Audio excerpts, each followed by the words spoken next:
Okay. Alright, what would you expect the normal teen that uses drugs look like?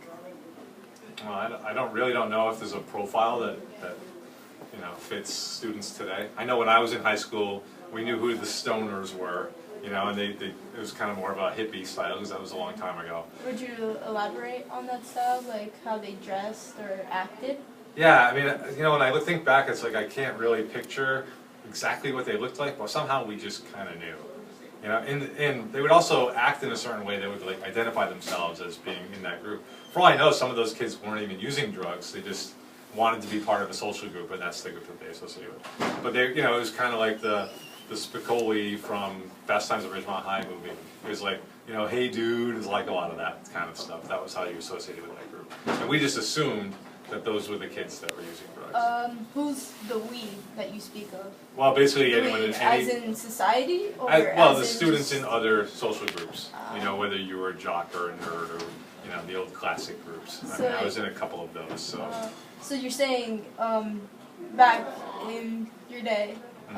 Back in the olden days. Back in the olden days, you would say that you guys did classify each other into groups.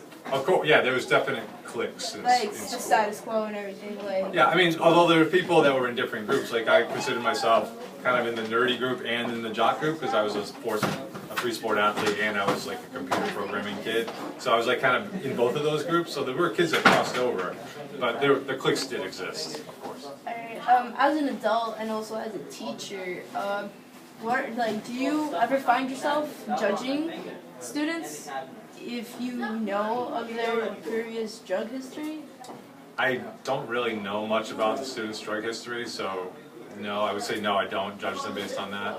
And as far as their appearance, I think those norms have changed. Like, I don't really know which look means that you're in a certain clique. I don't really keep track of that stuff as like an older person. So I tend to judge students based on the way they actually perform in my class. The reasons for that, I don't really necessarily know.